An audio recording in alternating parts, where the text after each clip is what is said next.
Hello, welcome to my channel. I'm All Things Gaming, and today I'm going to be reviewing Dead Space Remake or Dead Space 2023, whichever one you would prefer. This is a spoiler warning. I will be talking about the ending and a couple of twists within the story. So if you've not finished the game yet, I would recommend that you go and finish the game before you continue to watch this review. This is your first and only spoiler warning for spoilers within the story. Let's go to a quick story synopsis. Been a distress call sent from the USG Ishimura.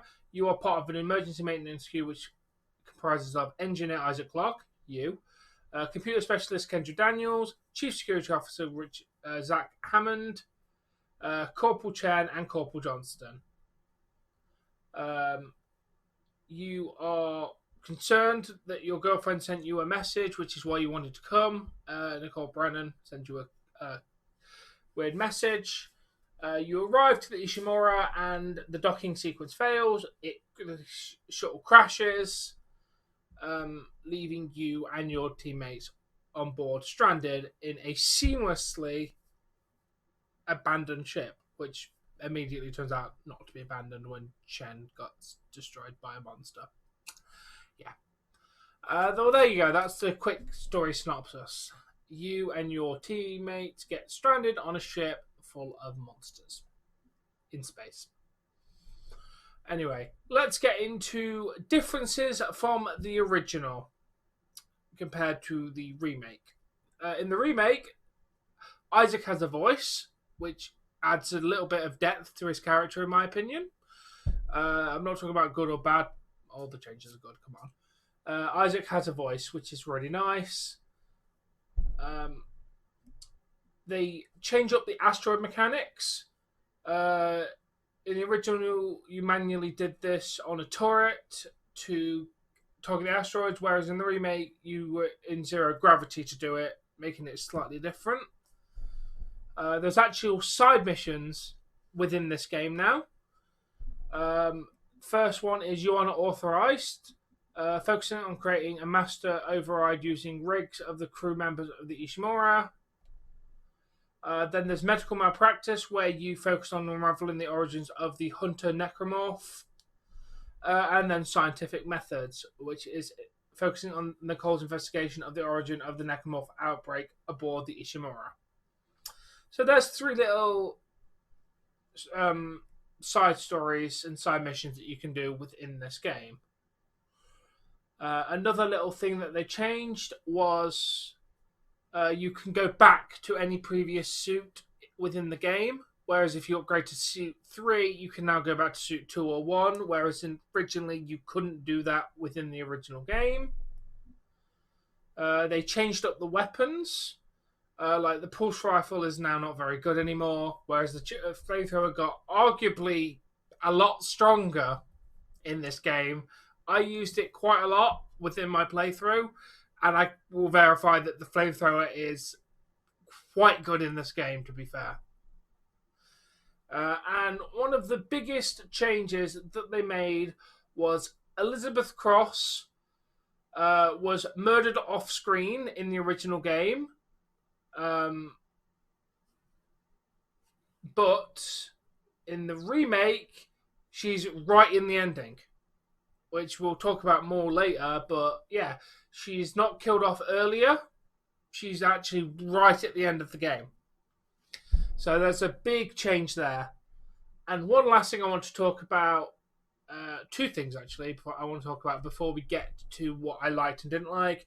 First off, there's a little Easter egg. If you look at the names of the chapters, it spells Nicole is dead.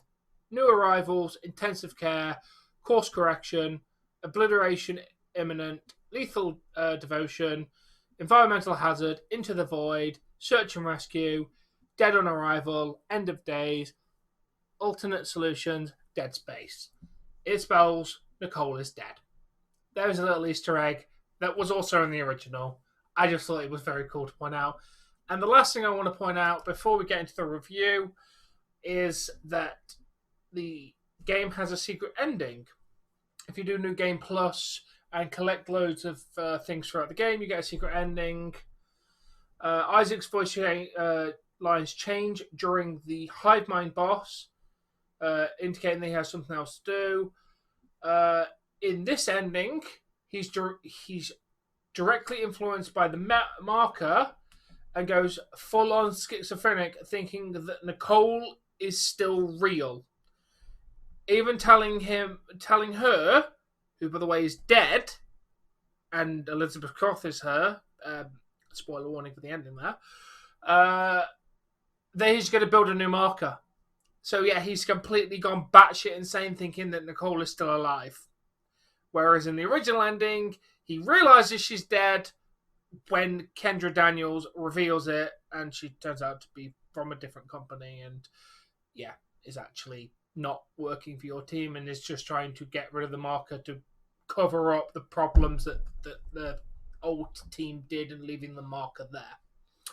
So yeah, quite a cool little secret ending. But yes, let's get on to the review. Now we've talked about all the differences and everything for the review. Okay, first off, the atmosphere within this game is absolutely incredible. The eeriness of the ship is amazing.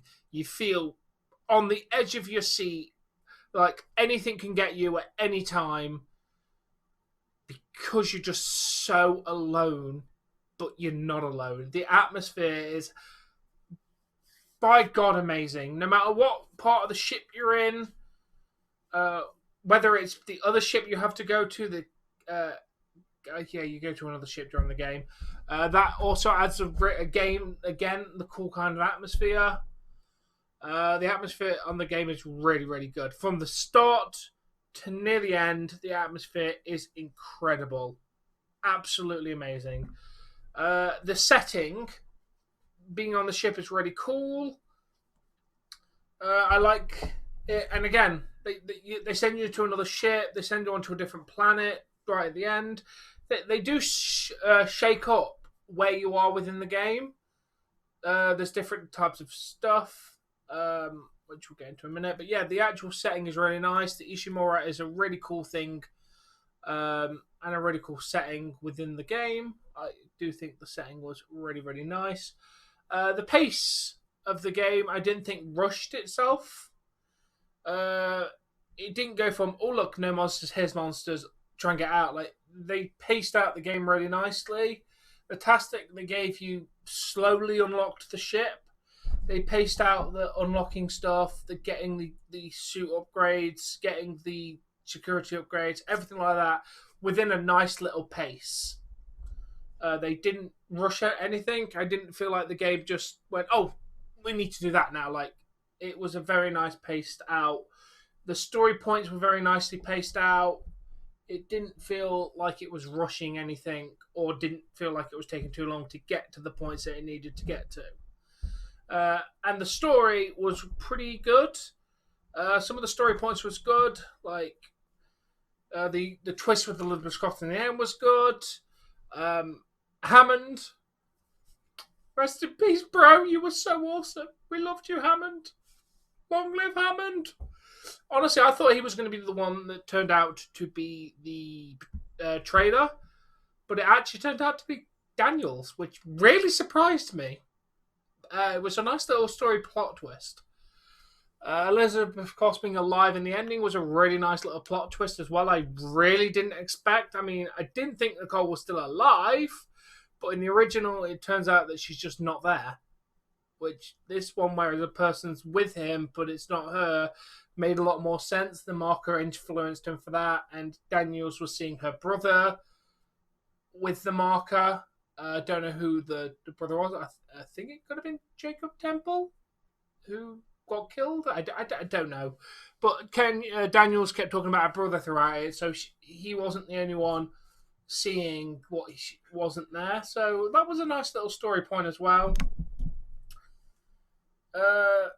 Yeah, and the fact they sent you to other ships during the story points and everything was really, really good. Like, they got the story pretty good. I mean, there's not a lot of depth. It was try and get off the ship, but how they did the story and the story missions was really, very nicely done.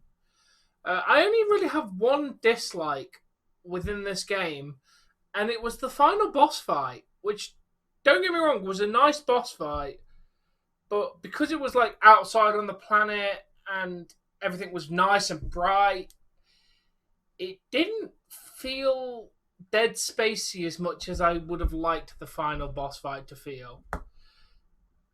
Um, that was, I mean, I enjoyed the boss fight. I just don't feel like it was as good as it could have been with it. It just kind of lost a bit of that atmosphere that I liked that I talked about earlier within that final boss fight.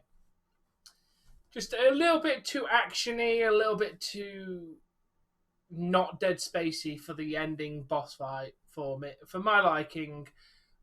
Every other boss fight was pretty much on point. The Leviathan boss fights were really, really good throughout the game. They really did put some good boss fights in this game. Put a lot of good fights in this game. Stupid Invincible Hunter. I hate that thing. God, it's dead. But yeah, that was my only dislike, really. Okay, end of review. Would I recommend this game? Hell yes! Go and play it! Seriously? Like, what more do I need to say? This game is amazing.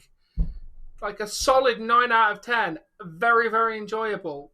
Go and play this game. It is a phenomenal remake.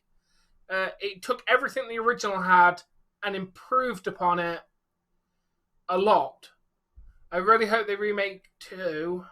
I haven't played 2 yet. We are playing that on this channel. Very soon, actually. In a couple of weeks' time.